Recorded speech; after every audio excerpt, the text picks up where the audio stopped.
warahmatullahi wabarakatuh. Waalaikumsalam warahmatullahi wabarakatuh. Selamat siang semuanya anak-anak. Baik, sebelum kita memulai kegiatan kita hari ini, mohon kepada ketua kelas untuk mempersiapkan berdoa agar kegiatan kita hari ini bisa bermanfaat dan terlaksana dengan baik. Mohon kepada ketua kelas untuk memimpin doa. Silakan. Ya, belum ada doa apa.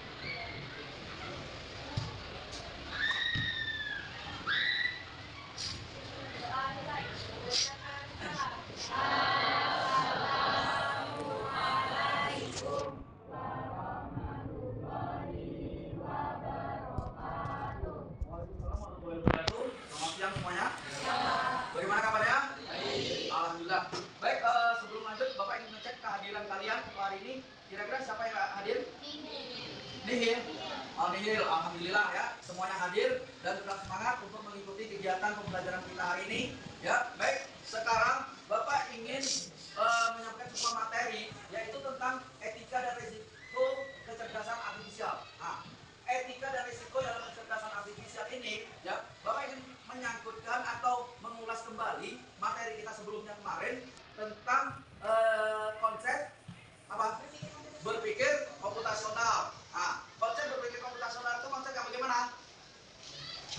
Berpikir secara sistematis, ya kan? Nah, dalam hal ini, ya, kan kita harus berpikir secara sistematis dengan AI atau kecerdasan artifisial, ya. Kita itu di situ kan berpikir dengan komputer kan, atau dengan teknologi yang udah dibikin, ya, pembelajarannya.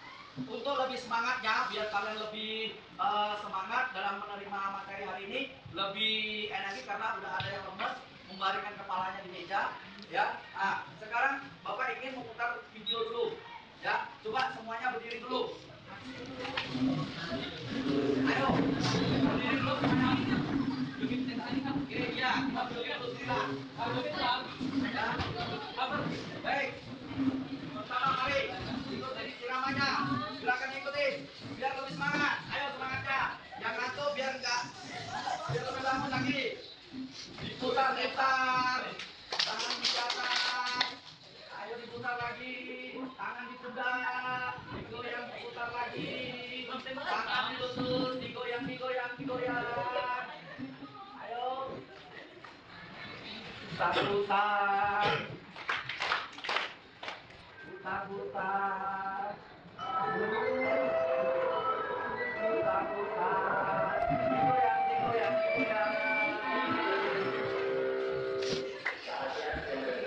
Ayo ikutin terus yuk.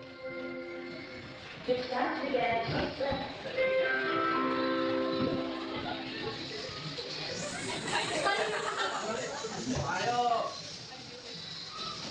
ke kiri kalian ya. Ayo, ngambil yang ngantuk ya. Nanti putar-putar, tangan, bahu. Ya dulu ya, kan suaranya tak ada ini.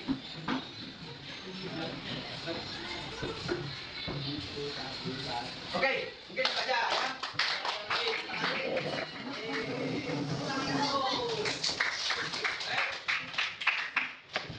Terima kasih atas waktunya ya, lebih energi.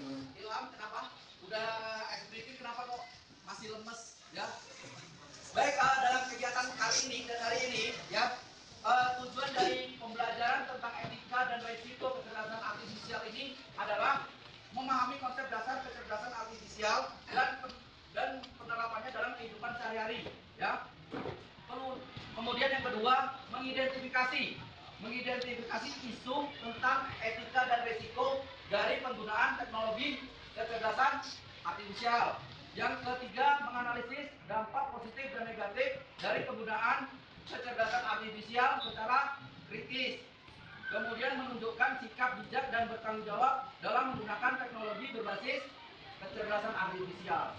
Jadi dalam hal ini ya, kita menjadi generasi muda ini harus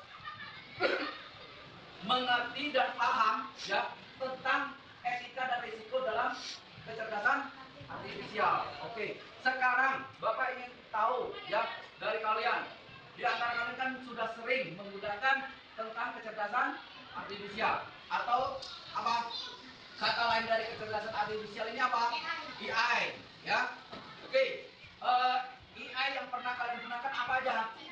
ChatGPT, Gemini, Meta, Cici, banyak yang sudah kalian manfaatkan kan? Baik, sekarang siapa yang tahu dari beberapa AI yang sudah kalian gunakan itu, kira-kira lebih banyak dampak negatifnya atau dampak positifnya? Dampak negatif. Negatif atau positif? Oke, yang bilang dampak negatif, kira-kira dampak negatifnya apa dari penggunaan AI tersebut? Malas membaca buku. Yang lain? Malas untuk berpikir, ya, atau malas untuk belajar jadinya. Kemudian kalau kita bicara tentang manfaatnya, mempermudah pekerjaan kita, kemudian mempercepat mencari solusi jawaban, ya. Oke. Baik, sekarang kita lihat, ya. Jadi sebagai pengantar, kecerdasan artifisial, ya, atau AI berkembang pesat dalam berbagai bidang, baik itu di dunia pendidikan, dunia usaha, dunia kerja, semuanya kan menggunakan AI kan, memanfaatkan AI kan, ya apa enggak? Nah, itu sangat perkembangannya, kemudian membawa manfaat besar, namun juga menimbulkan tantangan, membawa manfaat besar. Berarti kalau untuk mempermudah manfaatnya, jadi besar kan? Mempermudah pekerjaan kan enak kan? Dengan AI, dengan ChatGPT, dengan Gemini, kita mau bikin apa misalnya? Mau mencari, buatkan konsep surat lamaran pekerjaan. Langsung keluar, tinggal copy, pasti, atau kalau kita yang sudah menggunakan secara berbayarnya, pasti udah dapat dalam bentuk file Microsoft Word, ya, itu. Kemudian etika dan resiko perlu dipahami untuk penggunaan yang bijak. Etika, resikonya. Etikanya, ya, kalau untuk mencari keaslian suatu kata, ya, istilah kan pinter. Ya, mencari keaslian suatu kata itu kan ada namanya, ada plagiat, ya. Dia kalian itu mengcopy pastekan punya orang, bukan asli dari karya kita sendiri. Itulah etikanya. Dan resikonya apa? Resikonya kalau kita terlalu menggunakan hal tersebut, ya, kalian akan berdampak apa? Malas. Misalnya kalau untuk belajar, jadinya jawaban kalian akan tidak masuk akal karena tidak sesuai dengan pelajaran di buku, gitu ya. Baik, selanjutnya aspek etika dalam AI. Di sini pertama, transparansi. AI harus dapat menjelaskan cara kerjanya. Ya, kalau kita tidak menjelaskan cara kerjanya untuk mencari tugas, apakah kita ini bisa mendapatkan jawaban yang jelas? Tidak kan? Nah, itu berarti kan harus transparansi, ya, transparan. Akuntabilitas, siapa saja yang bertanggung jawab atas keputusan AI. Kalau kita mengambil materi atau kita minta dengan AI, apakah kita bertanggung jawab? Tidak kan? Tidak. Nah, itu. Kemudian keadilan, menghindari bias dalam data dan algoritma. Menghindari bias. Bias ini yaitu apa? Kata-kata yang tidak sesuai atau sempurna dalam data dan algoritma. Algoritmanya berarti cara berpikirnya, ya. Cara berpikirnya jadi tidak apa? Jadi tidak apa? Tidak sesuai, ya. Privasinya, melindungi data privasi pengguna. Kalau dalam AI dia ada perlindungan data, ya. Nah, itu dia. Kemudian risiko. Ini dia risikonya. Di sini ada kehilangan lapangan pekerjaan akibat otomatisasi. Kalau kita sudah terlalu sering menggunakan AI, semuanya menggunakan AI, berarti kan kita udah panas mau ngecek lagi. Nah, nggak ada lagi tukang ganti itu jadinya ya. Kemudian penyalahgunaan teknologi dipakai cyber attack, itu dia ya. Penyalahgunaan teknologi. Teknologi itu digunakan untuk hal-hal yang tidak berguna. Misalnya apa? Data kalian di hacker. Data-data kalian itu di hacker untuk menipu orang-orang lain. Nah, data kalian diambil untuk mempublikasikan bahwasanya kamu tuh orangnya yang seperti ini. Nah, itu dia. Makanya kalau kalian punya media sosial, hati-hatilah dengan media sosial. Jangan sembarangan memposting apa? Foto. Pada HP Android atau pada gadget kalian, janganlah menyimpan foto-foto yang tidak normal atau tidak pantas, tidak layak, ya. Kenapa? Sekarang kecanggihan teknologi, ya. Kalau kalian pandai, ini coba aja begini kepala kalian, kepalanya kepala kalian, badannya orang lain, selesai, ya. Nah, diposting, nah, itu dia, ya. Jadi seperti itu. Kemudian, di sini dari tadi, ya, tentang kecerdasan artifisial, ya. Sekarang kita ingin lihat tentang DeFi ini yang digunakan untuk penipuan, algoritma rekrutmen yang bias terhadap gender atau ras, AI dalam kendaraan otonom dan isu keselamatan. Nah, sekarang kita Bapak ingin kalian mencoba tentang studi kasus, ya. Kegiatan diskusi kita tentang ini kasus. Di sini ada 2 kasus, ya, studi kasusnya. Ada kasus yang pertama ini adalah tentang algoritma rekrutmen dan diskriminatif, ya. Di sini kasusnya, bentar Bapak kecilkan. Ini Mas dulu. Dia tampilnya. Oke, di sini kasusnya bisa kita lihat adalah sebuah perusahaan besar menggunakan sistem kecerdasan artifisial untuk menyelesaikan menyeleksi calon karyawan. Sistem ini dialih menggunakan data karyawan yang sukses di masa lalu. Setelah beberapa waktu ditemukan bahwa algoritma tersebut cenderung menolak lamaran dari pelamar perempuan, terutama yang berasal dari latar belakang tertentu. Hal ini disebabkan karena sebagian besar data karyawan sukses di masa lalu adalah laki-laki. Itu ya, kasus pertama. Kasus keduanya apa? Sebuah video yang tampak sangat menyingkirkan beredar di media sosial. Video tersebut menampilkan seorang tokoh publik yang seolah-olah sedang memberikan pernyataan yang kontroversial. Setelah diselidiki, video itu ternyata adalah DeepFake atau video palsu, yaitu video palsu yang dibuat menggunakan teknologi KA atau kecerdasan artifisial ya, untuk memanipulasi wajah dan suara tokoh tersebut. Video ini menyebabkan kebingungan dan kemarahan publik. Oke, ya. Baik, sekarang Bapak kasih waktu 10 menit, ya, kalau bisa lebih cepat menyelesaikan tentang studi kasus, 2 studi kasus ini. Nanti silakan kalian jawab pertanyaan berikut ini, ya. Ada 4 pertanyaan di situ di lembar kegiatannya, ya. Coba silakan kalian diskusikan bersama-sama, ya.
Baik,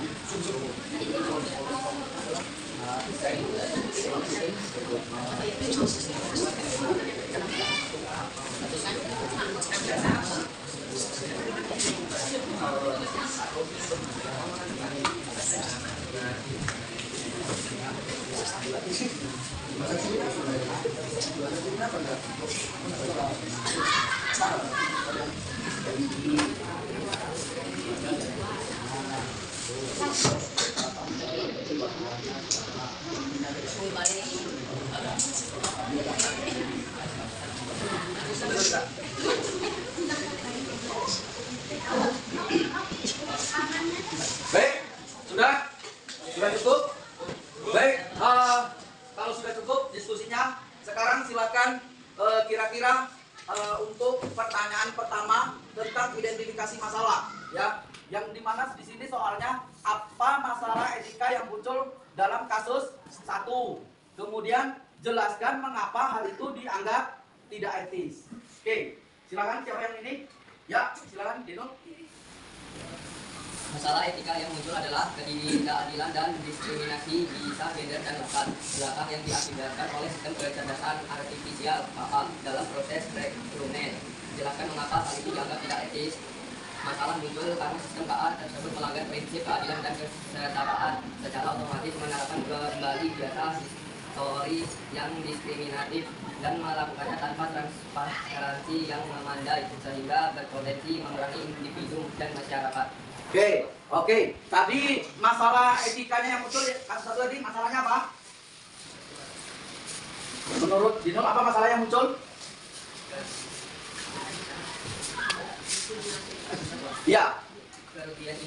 Kerugian individu. Berarti pada kasus 1 ini individunya kan yang dirugikan kan? Jadi individunya lah yang dirugikan kalau kita menggunakan sistem apa? Kecerdasan artifisial dengan tentang algoritma rekrutmen yang diskriminatif. Oke, sekarang kasus nomor 2. Apa resiko terbesar yang muncul dalam kasus 2? Gantian. Ya. Risiko yang terbesar yang muncul dalam kasus 2 adalah penyebaran informasi palsu, disinformasi yang sangat meyakinkan dan cepat yang berubah menjadi reputasi yang ketahuan populer politik.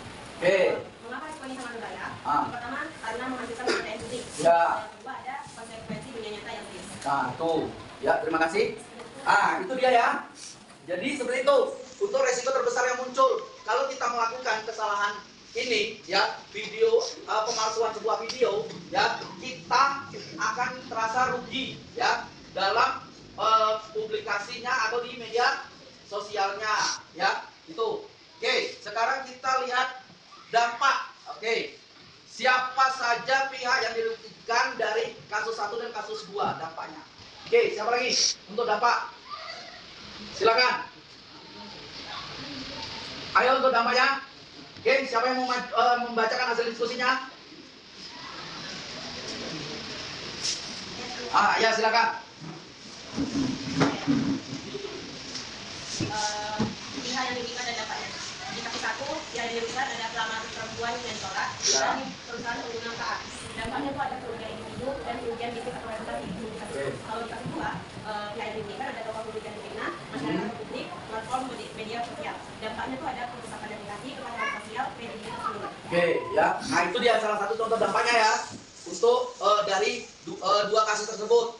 Sekarang kita masuk ke ini nomor 3 tentang solusi dan pencegahannya. Menurut kelompok Anda, bagaimana cara mencegah masalah dalam kasus 1 agar tidak terjadi lagi? Berikan setidaknya 2 solusi atau 2 solusi dalam pencegahannya. Pencegahan masalah dalam kasus 1, yang pertama audit dan mitigasi bias data. Solusi pencegahannya itu lakukan audit bias secara rutin terhadap data pelaksanaan dan model KA. Ya. Dan yang kedua, memajukan pengawasan manusia dan metrik keadilan. Solusi konkretnya bisa diulang sistem dan development agar KA hanya bertindak sebagai filter awal dan keputusan akhir melibatkan peninjauan oleh tim human resource atau SDM yang beragam. Ya, itu dia ya. Berarti untuk solusi dan pencegahannya, kita dalam merekrut anggota baru atau karyawan baru, walaupun menggunakan KA, kecerdasan artifisial, kita harus tetap menggunakan sumber daya manusia yang ada ya dalam menentukan keputusannya, ya. Mengambil keputusan akhir itu jangan semuanya dari hasil kecerdasan artifisial itu, ya. Oke, sekarang yang kasus kedua. Bagaimana untuk solusi dan pencegahannya? Ya, silakan Siti.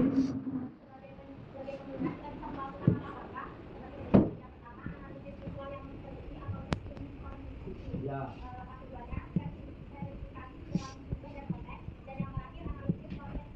Oke, itu baik, itu terima kasih Bu Siti. Tentang kasus nomor 2 tentang pemalsuan video, ya. Jadi kita itu harus jeli, ya. Kemudian harus lebih hati-hati. Jangan sampai pemalsuan video itu akan menjadi sebuah kebiasaan dan bisa merugikan orang lain dan diri kita sendiri. Baik, nah itu tentang studi kasusnya, ya. Baik, sekarang kita kembali lagi ke slide kita. Di sini, ya. Upaya mitigasi atau resiko, ya. Regulasi dan kebijakan pemerintah. Berarti dalam perekrutan karyawan tadi itu harus ada campur tangan siapa?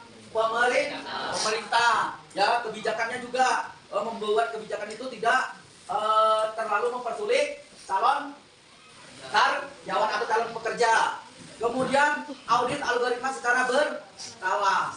Jadi setiap melakukan audit tentang algoritma, kita itu harus lakukan secara berkala. Misalnya 2 bulan sekali atau 3 bulan sekali, agar kita mendapatkan mengantisipasi hal-hal yang tidak baik, ya, akan kebocoran sebuah data, ya. Itu kemudian pengembangan AI yang berfokus pada etika. Berarti kita mengembangkan AI harus berfokus pada etikanya, ya. Itu kemudian edukasi masyarakat tentang penggunaan AI. Ini di sini masyarakat, ya. Kita membawa ke kita sebagai seorang pelajar. Berarti kita dalam menggunakan AI harus dengan jeli dan harus tahu, ya, pemanfaatan dari AI tersebut. Kegunaannya boleh kalian misalnya dalam mencari jawaban menggunakan AI, boleh, tapi kalimatnya harus disaring.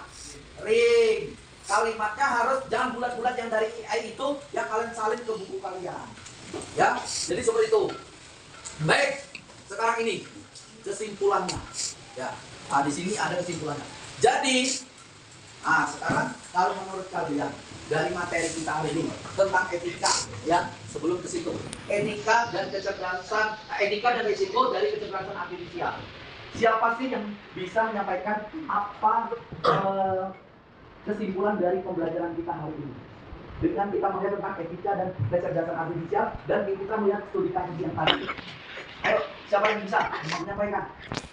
Ayo, sesuai dengan pemahaman kalian aja. Tidak mesti harus plek sama dengan yang Bapak jelaskan tadi. Tidak perlu. Ayo silakan. Ayo, bergantian. Siapa duluan? Yang nggak mau nunjuk, jangan nunjuk kawan. Jangan nundukkan kawan. Ayo siapa? Ayo, Bapak. Oke. Bapak. Ayo, Pak. Ayo sampaikan kesimpulannya pembelajaran kita hari ini, Pak. Ayo sedikit apa-apa yang Bapak dapatkan hari ini. Dengan etika kecerdasan artifisial itu bagaimana? Nanti gantian, ya. Ada Kang Asya, Dek. Didul. Kamu pandai bilang Ilham, kamu sendiri nggak mau. Ayo, ada Kang Asya dulu. Ayo, Kang Asya. Ayolah. Oke, baik. Sebagai kesimpulan pembelajaran kita hari ini, yaitu tentang AI membawa peluang dan tantangan. Ya, dengan kecerdasan artifisial, ya, kita itu membawa peluang dan tantangan. Ya, peluangnya apa? Mempermudah kalian untuk bekerja. Tantangannya adalah harus memastikan info yang dari AI itu benar-benar dan akurat, ya. Kemudian etika sangat penting untuk memastikan AI bermanfaat. Kita harus tahu etikanya, ya. Itu risiko dapat diminimalkan dengan regulasi dan kesadaran. Itu risikonya. Baik. Kemudian kolaborasi antara pemerintah, industri, masyarakat diperlukan. Berarti kalau kita membawa pada dunia pendidikan, kolaborasi ya antara guru, antara murid dan teman sesama kalian ya. Berarti etika dan resiko itu harus dipahami juga ya. Baik, mungkin itu aja untuk pertemuan kita hari ini ya. Terima kasih, semoga Anda semua menjadi generasi muda yang cemerlang, paham akan pemanfaatan teknologi untuk kemajuan masa depan. Kita cerdas menggunakan teknologi itu menjadi manfaat untuk masa depan kita. Itu aja yang bisa Bapak sampaikan hari ini. Lebih dan kurang Bapak mohon maaf. Bapak akhiri dengan ucapan wassalamualaikum warahmatullahi wabarakatuh. Waalaikumsalam warahmatullahi wabarakatuh.